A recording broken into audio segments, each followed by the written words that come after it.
John, we have a lot of people protesting. They want a $15 an hour minimum wage. Economically, is that doable? Well, it's certainly doable, but here's the problem. You're going to have those. Some people are going to benefit from this. Some people are going to get a higher wage, but then there's going to be some people that may lose their jobs. Some of those jobs may go overseas. They may be outsourced. Some of those jobs may be lost because employers may opt to mechanize more. In other words, have machines and other equipment do the job that those workers had done in the past. And then the other thing is some employers may not be able to stay in business because the economics of staying in business may no longer work out for them. So those who end up staying employed will undoubtedly benefit from higher minimum wage if they're working at minimum wage now. But there are some people that may very well get lost and not be able to retain those jobs. I saw a story today about McDonald's replacing people now with kiosks where you could just self-order and they got a few people behind the counter putting the food together, but that's about it. They're losing about half their employees in the restaurant. Well, that's going to be a problem going forward, perhaps. And fast food is an area where you definitely need to have somebody who takes your money at the cash register, someone who helps you select items from the menu because some people want customized food.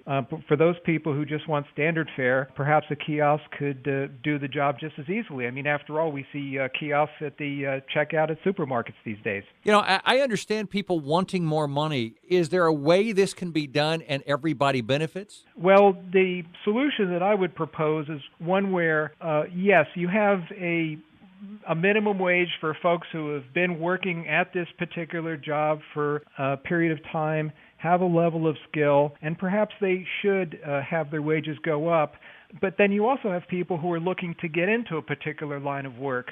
For example, in my line of work, there's some people who want to break into teaching so badly that they've even offered to work for free. And why shouldn't you allow those folks the same opportunity as others have received to get into a different business and be retrained and pick up that experience, even though they're not going to be earning as high a wage as they ultimately will? How do some businesses manage, for example, Costco versus a Walmart? We've all heard the criticism of Walmart not paying their people enough. So little in some cases they have to take government handouts, whereas Yes. Costco can start you at $13 and 4 years later you're making $22 an hour. Well, I think perhaps at Costco they're asking their people maybe to do more. They're asking people to have a higher level of skill. Plus, at Costco, you're dealing with different retail formats. I mean, Costco is going to have the big bulky items that Walmart doesn't sell. I think to some extent you're going to need a little bit more labor at Walmart in order to make it work for them. And Costco is able to cut costs in other ways because they're more of a pure warehouse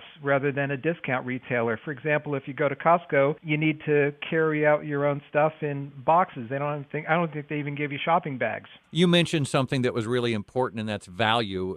You bring value to a job. There's only 3 people who can do this kind of brain surgery, and there's 3 million people or 300 million people who can make fast food. How do you explain value to people? Well, it's difficult when you have jobs that could be more easily mechanized or jobs that don't have a lot of skill. For example, recently a colleague of mine took our students to a health and beauty aids manufacturer, and we noticed one of the employees was working on an assembly line and manually, by hand, feeding the bottles for that company's products into a labeling machine. Well, our students and when we got together, we thought about this and talked about it, and we realized that a machine could have done the same job that this employee had been doing by picking up the bottles out of a box and putting it on a conveyor belt for them to be labeled by a machine down the assembly line. So machines can, in many cases, replace what these people are doing, and that particular job did not require a lot of skill. Yet the company chose to use a human being to do that job, probably because it was more cost-effective. With a higher minimum wage,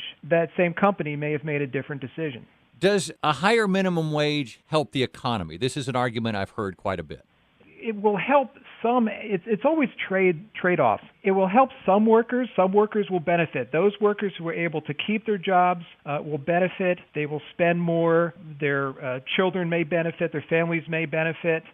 So there's obviously benefits for those lucky people who are able to keep their jobs, or those particularly skilled people who are able to keep their jobs. But those people who are displaced, whose jobs are outsourced or mechanized, or who work for businesses that no longer are viable with higher costs, those are the people who either need to transition to additional types of work or get assistance elsewhere. And so though there is going to be a cost for that. There's going to be a training cost, and there's going to be a cost to just keep these people in food and shelter and other basic necessities.